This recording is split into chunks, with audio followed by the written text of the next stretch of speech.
Good morning and welcome to our employment law update this morning. My name's Jo Oliver. I'm a partner in the employment team at VWV, and I'm joined today by my wonderful colleague, Rebecca Fox, who is also a partner working out of our Watford office. Just so you're aware, today's session is going to be recorded and you will get sent a copy of the recording and our slides so you can peruse them at your leisure later if there's anything that you want to go over for a second time. There will be an opportunity at the end of the session to ask any questions, so do pop them in the question box. If you have any technical issues or any other issues during the course of the session, please just drop us a line in the chat and one of my colleagues will be able to help you. So if we move on to what we're going to cover today, the first thing we're going to look at are some of the latest amendments to the Employment Rights Bill. The Employment Rights Bill, as you know, was introduced last October and has been going through a series of processes to refine it ahead of it becoming law. And we'll look at some of the latest changes that have come through the committee stages and the House of Lords journey. We're going to then do a case update. Rebecca's going to take you through some recent cases. I'll cover a couple of cases at the end. The main focus is probably around discrimination, equality and whistleblowing. And then, as I say, there'll be some time for some questions. So if we go on to the first slide, please. So if we look at the Employment Rights Bill, over the last few weeks, there have been some amendments proposed. This is in relation to the process of the bill working its way through the House of Lords and committee stages. And as you're probably aware, the Employment Rights Bill has been heralded as the biggest shake-up really of employment law for a generation. And it's introducing lots of changes, lots of employee-friendly changes, and some concerns from employers about how that is going to embed or affect their workplaces. So some of the headlines from the bill are the fact that unfair dismissal is proposed to be a day one right, so there won't be that qualifying period. So any dismissals would need to follow a fair process.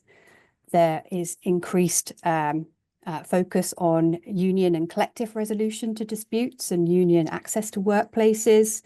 There is proposals to restrict fire and rehire, and proposals also to increase protections around harassment, particularly third-party harassment of workers in the workplace, and increase protections for people on 0 hours or low hour contracts so that they're not exploited. And that would be the provision of a guaranteed hours arrangement so that after they've worked for a qualifying period, they would receive an offer and be entitled to an offer from their employer of a contract with set hours. So they've got some certainty around what they're going to do, and also some arrangements around reasonable notice of any shifts that might change and payment if shifts are withdrawn at short notice. So the idea is to give more certainty to that group of workers who have long been thought of as being particularly vulnerable to exploitation. And obviously there's lots of industries where flexibility is really important. So hospitality, the care sector, 0 hours working and casual working relationships have been around for a long time and in lots of places are very successful. So there is some reservation, some concern by employers that putting in restrictions that limit that flexibility and require them to give guaranteed hours is going to be very onerous, difficult to manage, a lot of additional administration work, and could curtail some of the flexibility and some of the opportunities that they might be able to offer to staff.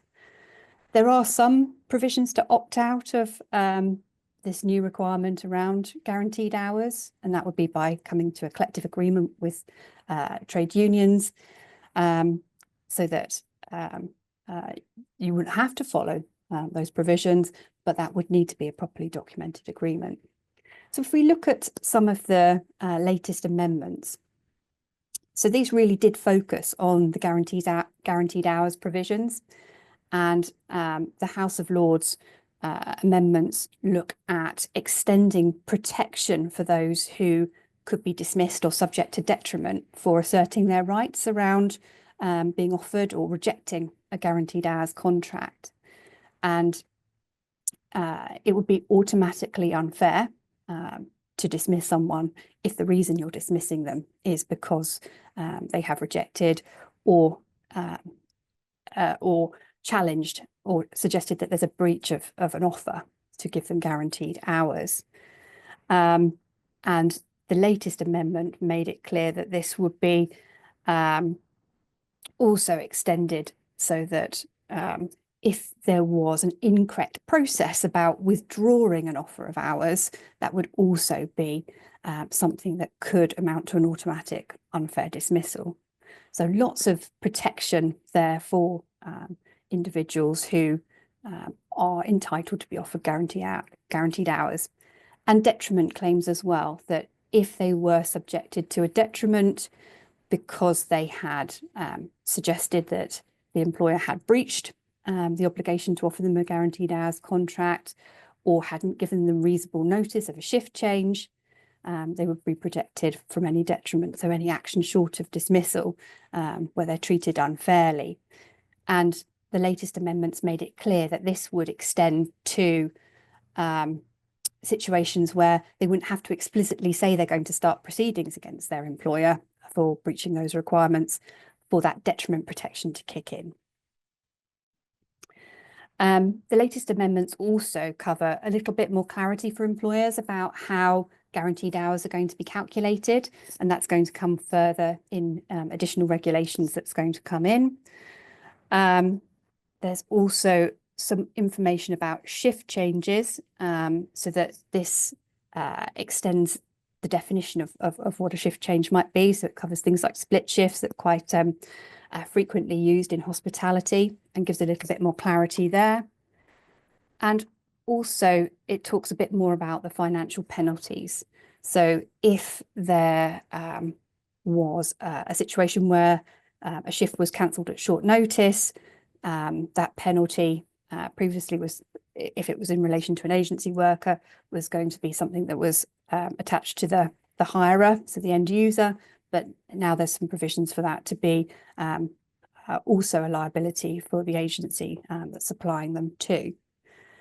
And the final amendment I'm going to talk about is around protection in situations where the employer becomes insolvent. There are now some arrangements whereby the employee would be able to claim in the same way that you can claim for redundancy payments and other payments that you're entitled to as a worker when an employer goes insolvent. They would be able to claim for any penalties around their shifts being cancelled at short notice too, in that same way, so that they'll get that protection. The next thing I wanted to talk about around the Employment Rights Bill is around third-party harassment. So third-party harassment was something that originally came in the Equality Act and then was repealed. There was some talk a couple of years ago in the Worker Protection Bill about extending protection to staff from harassment from third parties, but that didn't move forward. Now, within the Employment Rights Bill, there'll be a duty on employers to take all reasonable steps to prevent third-party harassment of their workers in the workplace. And so this extends to service users, clients, customers, members of the public. There'll be a positive duty on you as an employer to prevent your staff from being harassed based on a protected characteristic by those individuals. And there was some concern within the drafting of the bill that there wasn't a need for the employer to be aware of any harassment before that liability kicked in. So it's not a duty to take steps after being informed that someone has suffered harassment. It's a preventative measure. It's there to set expectations of those who interact with your business from the outset about what's acceptable conduct when they're engaging with your staff members. There was some concern raised during the course of the bill going through about freedom of speech and privacy, and convention rights around the European Convention of Human Rights, so the right to freedom of speech, privacy, and protection of family and privacy, and whether comments that were made by individuals who are around or in your workplace, where they're just speaking to one another, if those comments are overheard by a member of your staff, whether it would be a breach of their right to freedom of speech for someone to assert that they have been harassed by hearing what those comments may have been. And in previous iterations of the Worker Protection Act, there were provisions in there to exempt overheard comments from the liability around third-party harassment. But that isn't included here within the bill. And there was some concern that that would increase the obligations and make it harder for employers to comply, because you're policing the actions of people that you aren't your employees and you don't have necessarily any authority over. However, the government's response to that was that employers are required to take all reasonable steps. And so if curtailing freedom of speech would be a disproportionate interference with someone's convention rights to discuss issues, to have academic debates, to share their views, express their views, then it wouldn't be a reasonable step for an employer to stop that. And so the employer shouldn't be liable in those circumstances where it is a genuine exercise of that person's freedom of speech, providing that they're not overstepping into what would be objectionable and something that would legitimately cause distress to a member of staff. So there's no exemption, and there isn't any proposal to put an amendment in to make an exemption for overheard comments. As I say, there's no need for employers to have prior knowledge of incidents to be liable in relation to third-party harassment. And one of the criticisms, I suppose, of the bill currently is that there is a power to make recommendations about what would reasonable steps look like in relation to sexual harassment, but there isn't a similar power for regulations to be issued in relation to wider third-party harassment for any other protected characteristic. So there's a lack of perhaps clarity for employers about what they'd be expected to do. But generally, it will be about looking at your policies, making sure that your workplace has clear guidance on expected conduct for those who come and interact with your staff members, that there are reporting mechanisms for staff to come and report any concerns they have about the actions of third parties, that you are investigating those issues and looking into them and treating them with the severity that they merit. And the final thing I was going to raise here about third-party harassment is that at the moment it's unclear how this is all going to be enforced. The EHCR and what powers they have to take enforcement action, that's not set out within the bill. So there's not a clear pathway for how they would police this. And so at the moment, it looks like it would be on actions based by the individual rather than any external party. That covers everything I wanted to discuss on the Employment Rights Bill. If we move on to the next slide, we've got a very handy QR code, which helps you if you want to scan it. It takes you directly to the Employment Rights Bill tracker that we're working on. So it gives you updates on how the bill's progressing, how it might impact your business, your workplace, and things to be thinking about. So do scan that, do look at that regularly, as it will keep you up to date with all the things you need to know about the bill as it moves forward. And now if I hand you over to Rebecca. Thanks, Jo. So the first case I'm going to talk you through this morning is a case where there are fairly strong views on both sides, and I just wanted to warn you before I go into the details of the case. I'm sure many of you are aware of the 4 Women Scotland and Scottish Ministers case. It's been actually all over the news this morning, and I'll get to that shortly. So this is a Supreme Court judgment, and it confirms that biological a definition of sex under the Equality Act. It gives us that biological definition. It clarifies what sex means under the Equality Act. And and it essentially goes on to say that we have greater legal certainty, but the case also highlights the need to balance, obviously, workplace inclusion with existing legal protections for trans people. Now, the issues of sex, gender identity, trans rights can be highly emotive, often polarizing, and not just within the workplace, but obviously wider society.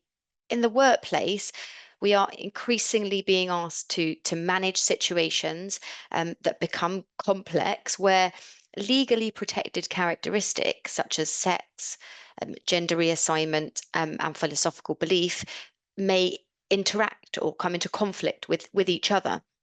And therefore, what we're looking at is balancing the rights of trans employees against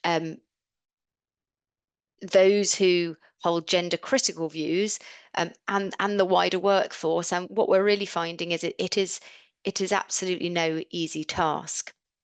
And the Supreme Court's ruling in the case of For Women Scotland, it's prompted, as I said at the start, many strong reactions.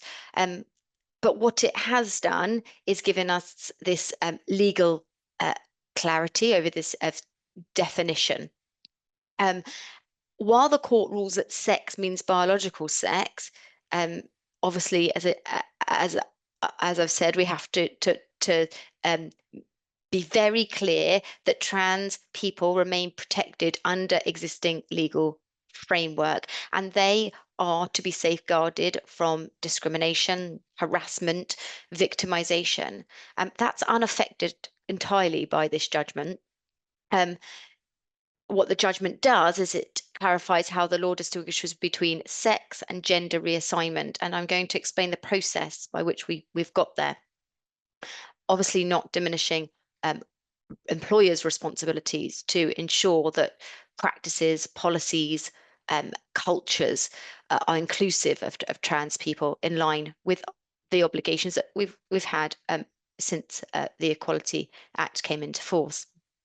So, how did this reach the Supreme Court? For anyone who followed it, they'll know that this is whether what essentially it was deciding was whether the term woman in the Equality Act includes a transgender woman who holds what we know as a GRC, a gender recognition certificate, or whether the Act uses sex to only refer to biological sex.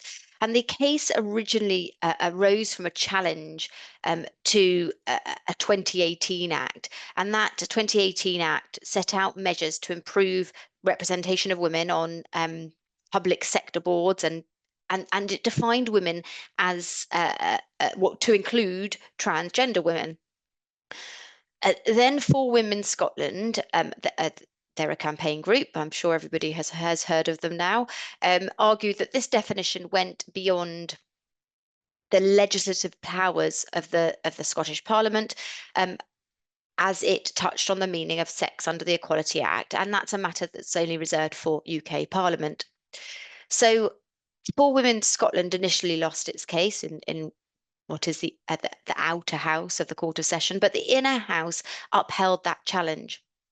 And in response, the Scottish Government revised its guidance, and they removed the broader definition, and instead they referred to the Equality Act.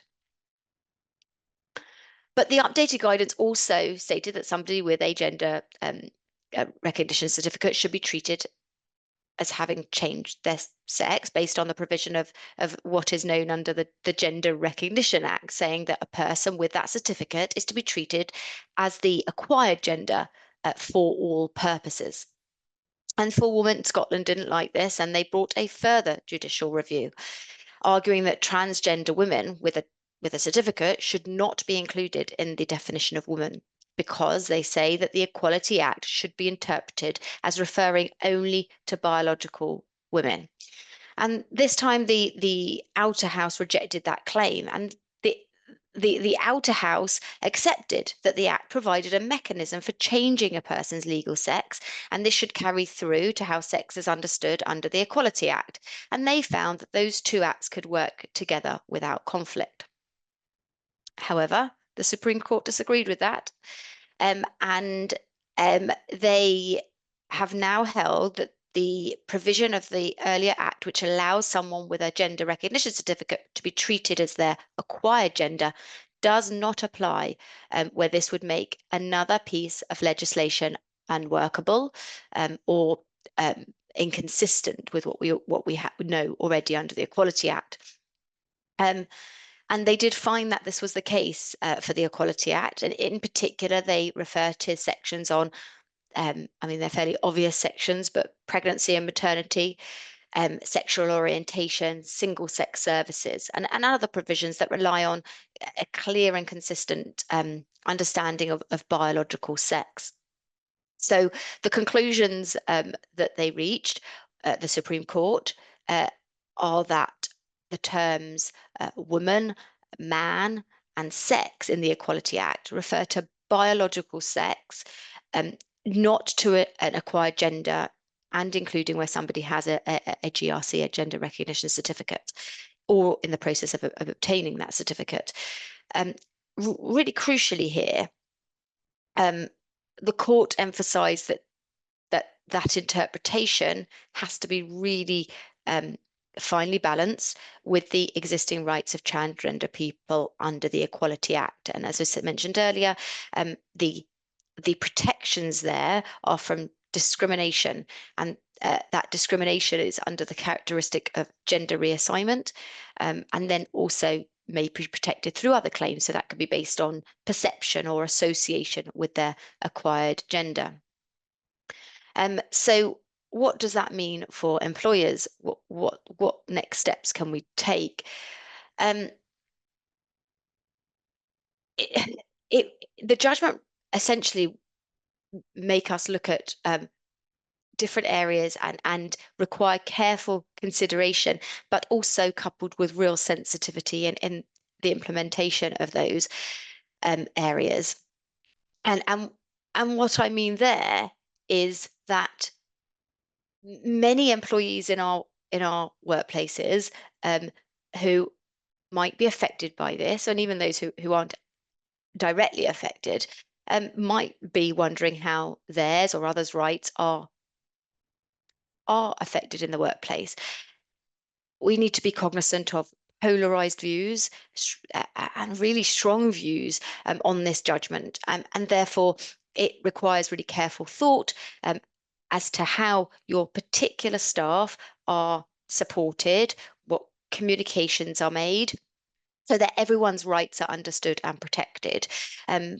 I would want to be looking at offering reassurance and support where it is needed, if it is needed, and clearly communicating how the organisation continues to uphold inclusive values while applying the law consistently and obviously respectfully. So what can we do? So the key areas we've looked at from this judgment are looking to provide access to single-sex spaces and roles. That would include toilets, changing rooms, sleeping accommodation, staff networks, policy and procedure updates. So if we looked at our equal opportunities policies, inclusion policies, check that they are legally compliant. Equal monitoring and reporting. So how do you look at monitoring the biological sex, gender, identity, and how that's recorded and communicated if required? Managing professional relationships. This, I think, is a really important one, particularly where staff hold different beliefs, or especially where you're aware that staff hold different beliefs, or where they hold different experiences in relation to sex and gender identity. And also safeguarding your organisation's reputation, including ensuring your public facing policies, if any, and communications are lawful, clear, and inclusive. We're obviously doing a big balancing act there in terms of making sure any action is proportionate, and really looking at when we're looking at philosophical beliefs and the legal protection of philosophical beliefs in the workplace, including those known as gender critical beliefs, we must continue to balance the freedom of belief with dignity and respect in the workplace, and ensuring that this doesn't amount to harassment. And of course, we would, that includes creating a hostile environment for others, and making sure that hostile environment doesn't get created. And equally, those expressing belief-based views must ensure that their behaviour remains respectful and doesn't, again, amount to that harassment. You'll see on the slide here, the Equality and Human Rights Commission has issued a statement welcoming the Supreme Court's judgment, and they've done that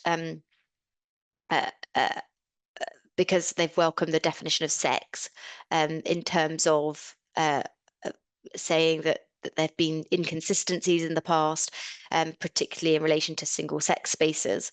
And they've confirmed that they're revising that code of practice for services, and that will be done by the end of June. And they've about to open consultation. In the meantime, the EHRC are emphasising the importance of protecting all characteristics under the Equality Act, and they go on to include sex, gender reassignment, sexual orientation, and to ensure that there are learning points for all employers here. It's an incredibly complex and emotive area, and as I said, I opened up my phone just before I came onto the call, just had to check the news, and I see here that Labour postpones the Women's Conference after the Supreme Court ruling, and it's interesting that they've done that, so that they usually hold that just before their Labour Party conference, and they are saying that the only well, this is a leaked paper to Labour's governing body recommending delaying the conference because the only legally defensible alternative, in inverted commas, would be to restrict attendance to biological women. And as you can imagine, really strong views there on both sides. It's been condemned by trans rights advocates as an attempt to isolate trans people, and by gender critical activists as a knee-jerk reaction. And so we're going to continue, I think, to see organisations trying to balance what, I mean, this will have been done after they've taken perhaps some legal advice on to what they might want to do with the conference, but in terms of them balancing up and also public opinion, I mean, it is a minefield. So if we go on to our next case here, our next case is Islam Right and the Arts Council England. And this is a really interesting case, a first instance decision, but a really useful reminder to employers. As I was reading through the case, I thought how familiar it sounded to so many cases that we deal with. And I'll explain why as I go through. Quite a few of the headlines in relation to this case talk about how an employment tribunal has ruled that an employee of Arts Council England was constructively dismissed after being disciplined for criticising colleagues with gender critical views. But what that misses there is essentially the reasoning behind the decision, and that the decision really was in relation to the disciplinary and how that was handled. And it really is a good case to look at how we handle a disciplinary when a grievance or a complaint is raised during that disciplinary process. So here we have the claimant, who was a relationship and diversity manager, Ms. Islam Right, and she contributed to an internal debate after the Arts Council provided funding to the London Community Foundation, which in turn awarded a grant to the LGB Alliance. Now, the LGB Alliance was opposed by some staff, so that decision was opposed because the staff believe that alliance held trans exclusionary views. So in response, a spreadsheet was circulated internally, and allowing staff to essentially sign the petition in support of LGBTQIA plus working group grievance. And the claimant added a comment onto that petition, stated that hearing gender critical views in the workplace could feel similar to hearing racist statements. And that was the comments were subject to complaints to HR, and an investigation meeting was requested. And in that investigation meeting, the prospect of disciplinary action was raised. The claimant then put in a sick note and raised a complaint under the dignity at work policy.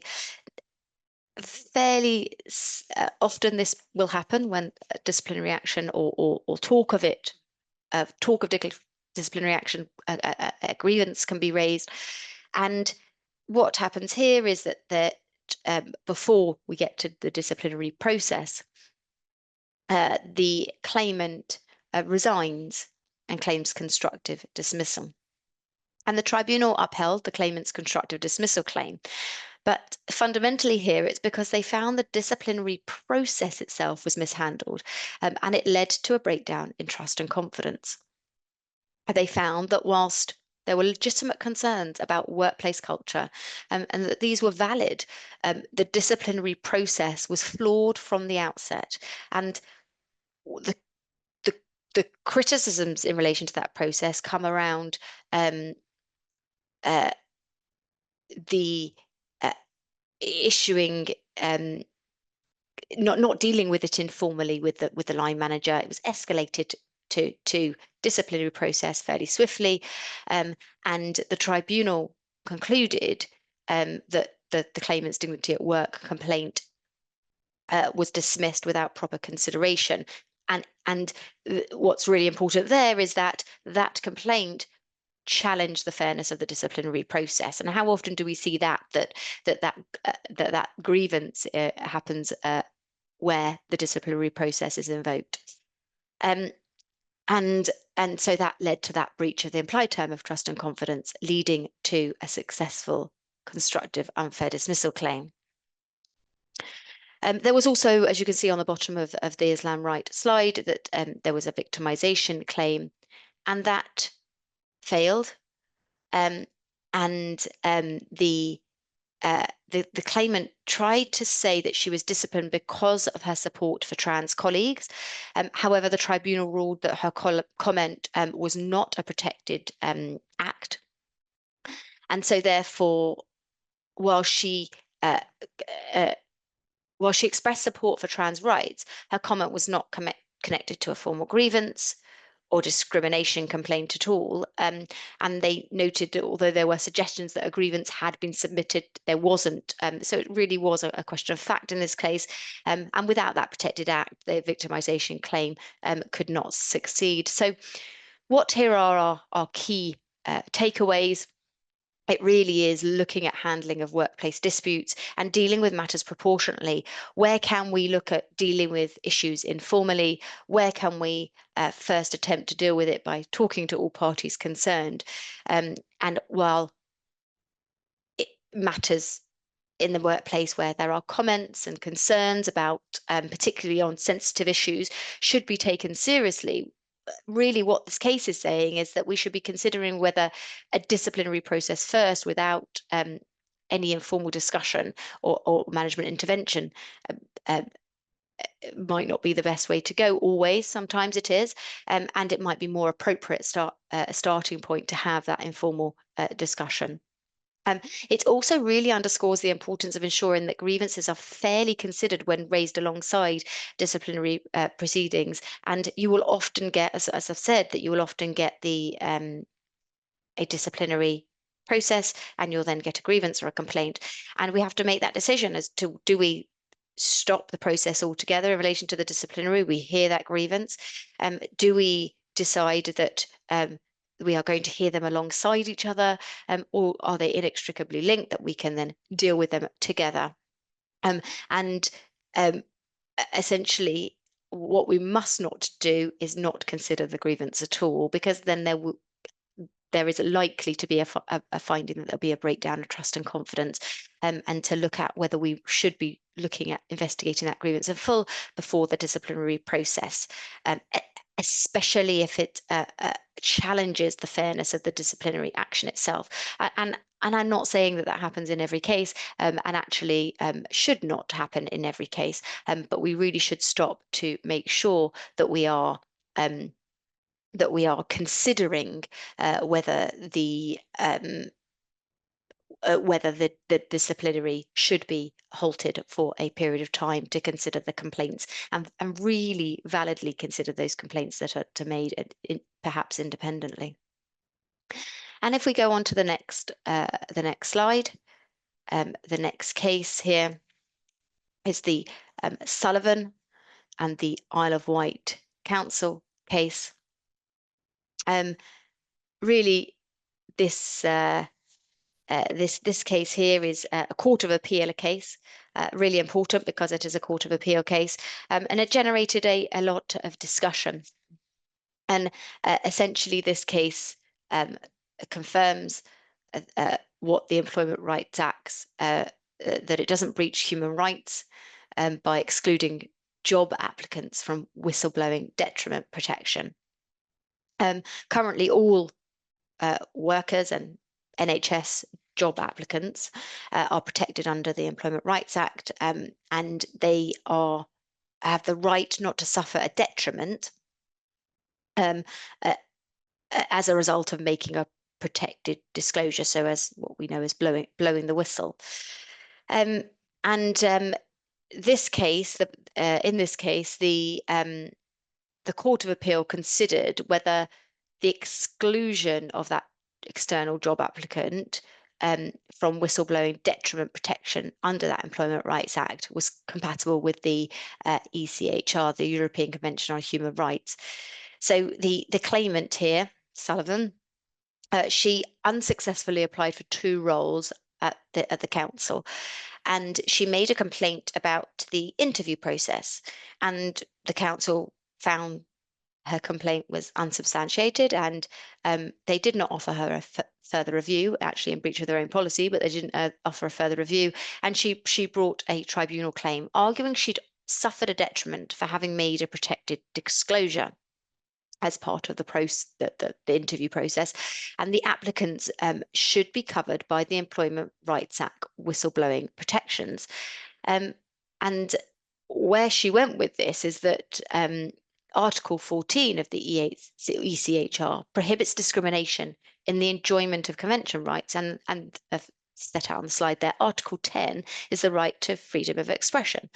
And the tribunal and the Employment Appeals Tribunal, they dismissed the claim, and the claimant appealed, arguing that the Employment Rights Act exclusion of job applicants amounted to unlawful discrimination. But the Court of Appeal, they held that the claimant's status as a job applicant could fall within other status under Article 14. It agreed with the lower courts, and so people started to get a bit nervous because they agreed that the claimant was not in a comparable position to applicants for jobs within the NHS. So they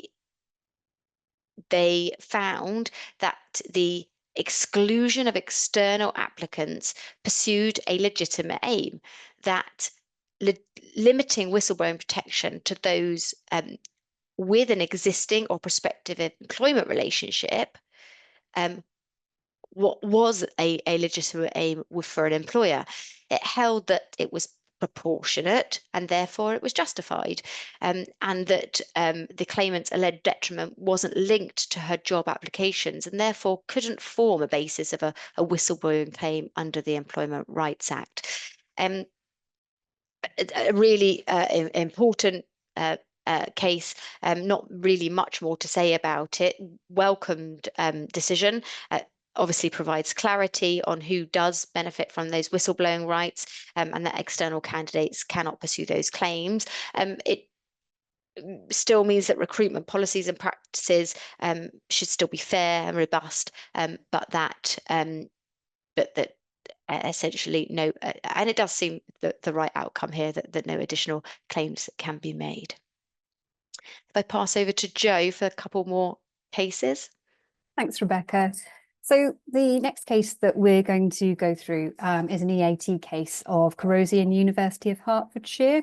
So this is a useful reminder of how harassment under the Equality Act is assessed by a tribunal, or should be assessed by a tribunal, when it comes to comments about personal traits like an accent.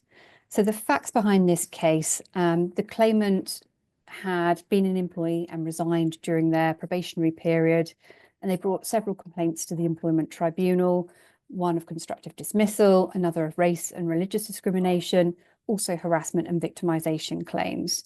And their claims failed at the first instance at the Employment Tribunal, and they appealed on several grounds to the EAT.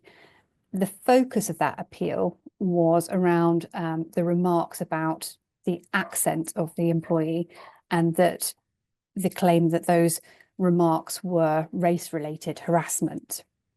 The tribunal had dismissed those complaints, finding that there was no clear evidence that the comments were racially motivated. But the EAT took a different view, and they clarified that discriminatory intent isn't necessary in proving an harassment claim, that it's not about the intention of the perpetrator, it's about the effect on the individual. Now, that's well established in case law and interpretation of the legislation.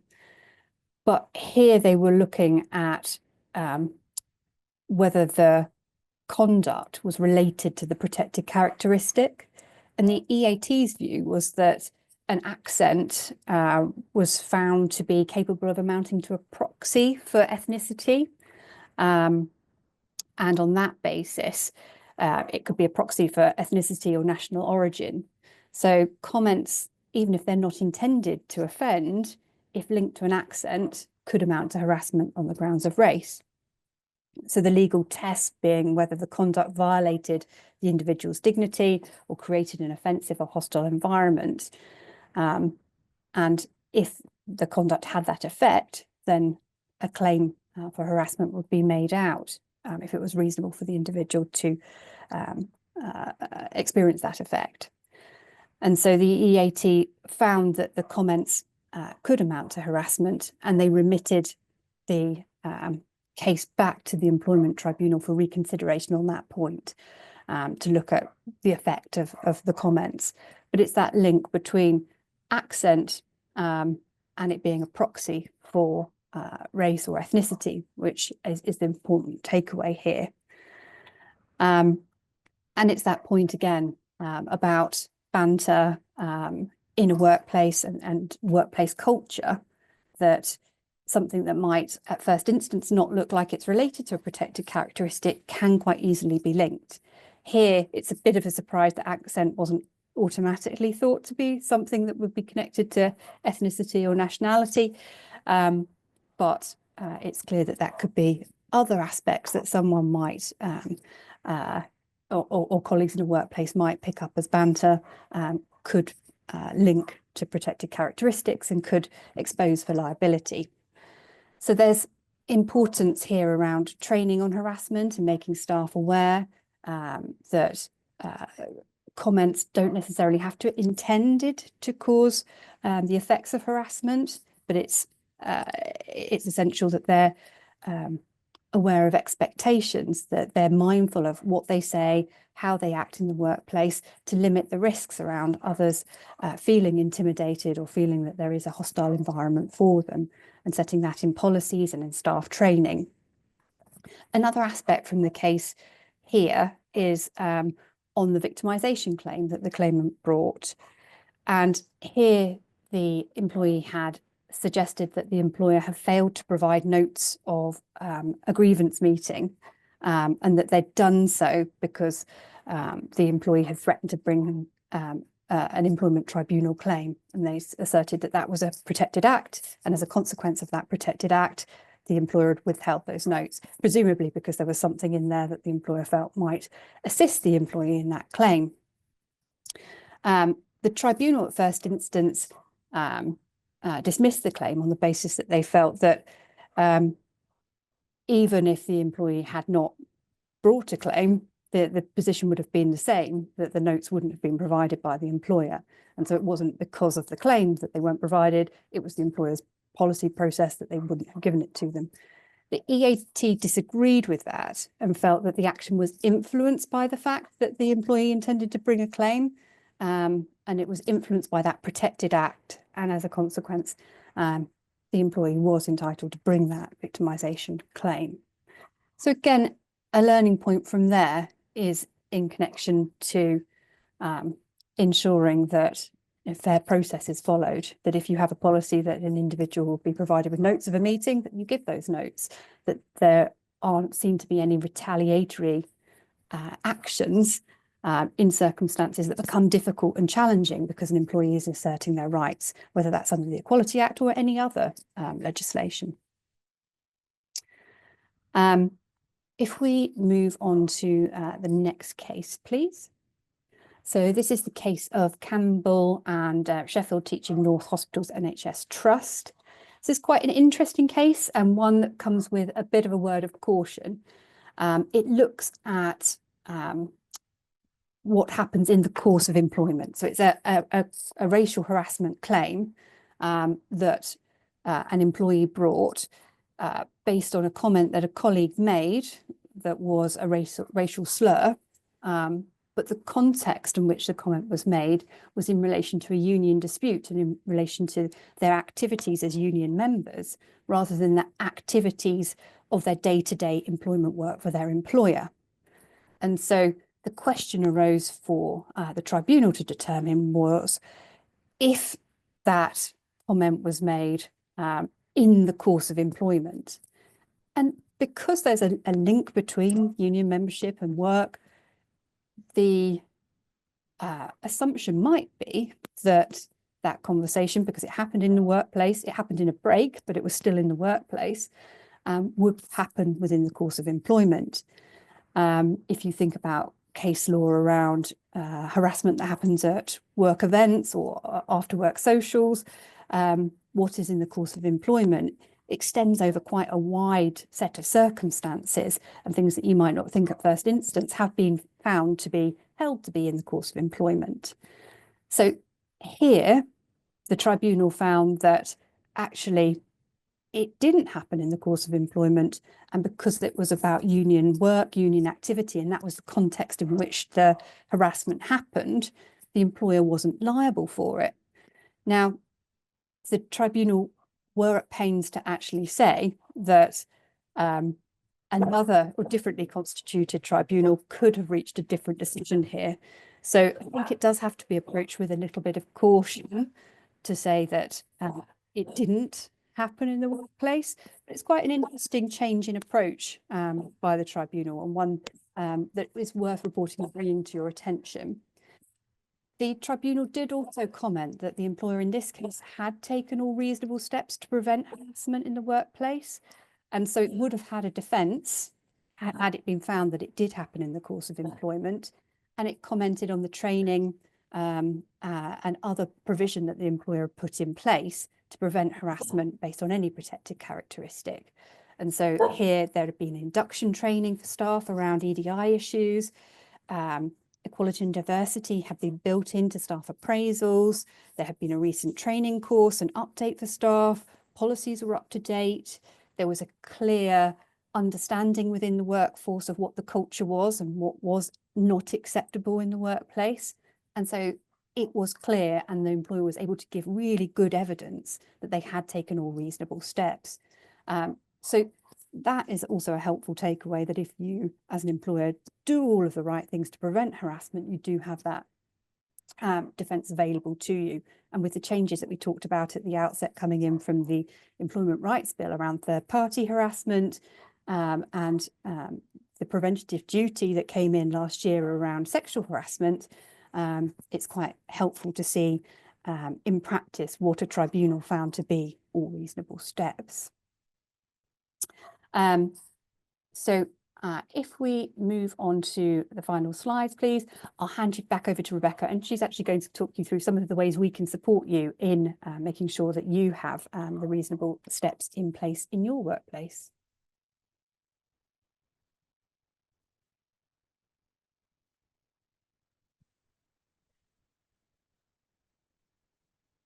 Thanks, Jo. Sorry, problem there, getting my camera back on.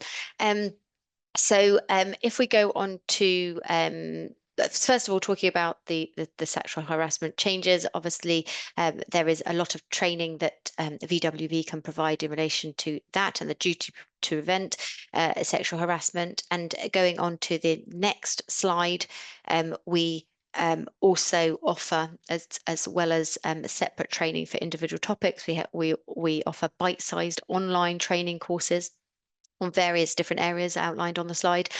Bespoke in-person training, as I talked about there, the duty to prevent sexual harassment, but and virtual training on any topic, and a workplace culture strategy and support package. And up on you'll see is a poll there that if you'd like us to be in touch about any of these services, please do let us know, and we will do that for you. I'm in fear that we are also running out of time, and want to get to your questions. So I'll let you just pop your poll answers in, and then we can try and answer a few of those. So let's have a look here. I've got one here about the For Women's. There's a couple about For Women's Scotland. So if someone has undergone surgery to transition to a different sex, would this be classed as biological sex? It's their birth sex, which is their biological sex.